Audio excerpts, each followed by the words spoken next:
আমি বিশ্বাস করব এই ক্যাবিনেটকে যদি আপনারা শক্তিশালী করতে চান, তাহলে এই আজকে অতীতে যারা সবাই এসছেন, শানু সেবা এবং জয় পরিষদকে তখনই আপনারা সাহায্য করতে পারবেন যদি আপনারা রেগুলার কার্যকরী পরিষদের মিটিংয়ে উপস্থিত থাকেন। কেবলমাত্র নির্বাচন হবে, সেজে গুজে নির্বাচন করবেন, তারপর আর আপনাকে কমিটিতে খুঁজে পাওয়া যাবে না।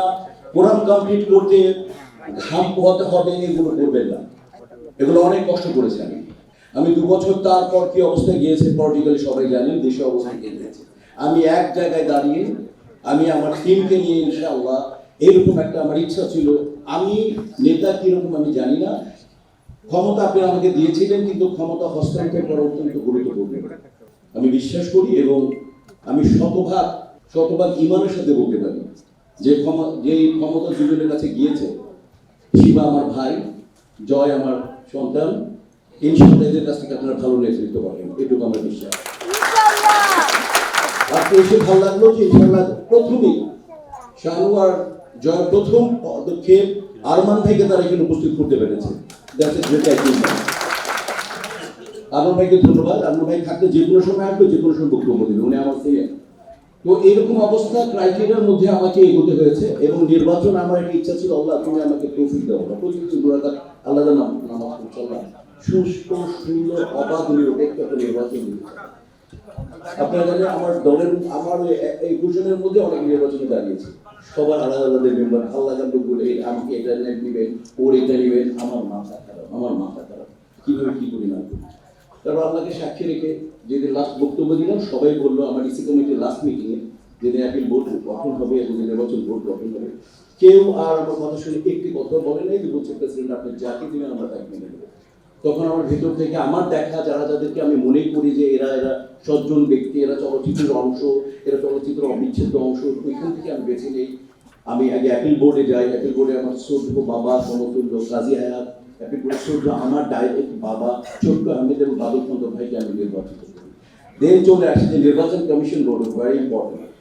দেখেছেন এর আগে আলোচনা সমালোচনা হয়েছে, ওইখান থেকে আমি বেছে নিই লিপু ভাইকে, আমার বন্ধু খোরশেদকে এবং আমার বড় ভাই নিশান। তারপর ইনশাআল্লাহ আমরা সবাই মিলে প্রতিটা নিয়ত মিটিং করি, প্রতিটা কিভাবে সুন্দর করা যায়।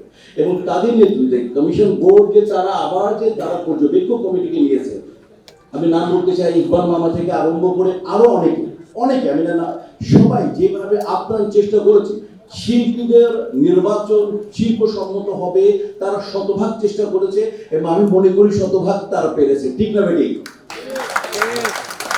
সমিতির নির্বাচন এত সুন্দর নির্বাচন হয়নি।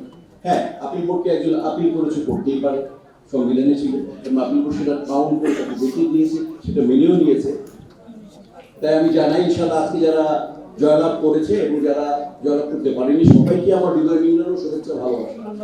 যাদের উদ্দেশ্যই ছিল শিল্পী সমিতিকে সাহায্য করার, যদি আপনি বিজিত হয়েছেন তারপর আপনার উদ্দেশ্য যদি সঠিক থাকে এদের সাথে মিলে করবেন, তাহলে আপনাদের 21 জন আজকে আছে, কিন্তু আপনারা 42 না 50 জন ছিলেন। 50 জন যদি আসলে সত্যিকার অর্থে আমাদের 500 মানুষকে বা 550 মানুষকে সাহায্য করতে চান, তাহলে যদি আপনাদের মনে ঠিক থাকে যে আমরা সাহায্য করব, আমি শিল্পী সমিতির আজকে ওয়াদা করে গেলাম, আমার বন্ধু মুসলিম ভাই বলেছে, আমাকে লিপু ভাই বলেছে, শিল্পী সমিতি যখনই আমাকে ডাকবে আমি শিল্পী সমিতির পাশে থাকবো।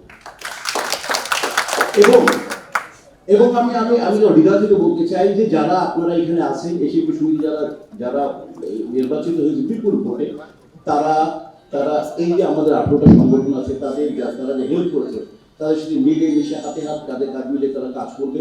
সামনে ইনশাআল্লাহ আমাদের প্রডিউসার অ্যাসোসিয়েশন এই নির্বাচন আসলে আমি মনে করি চলচ্চিত্র অনেকটা গতিপথ ফিরে পাবে।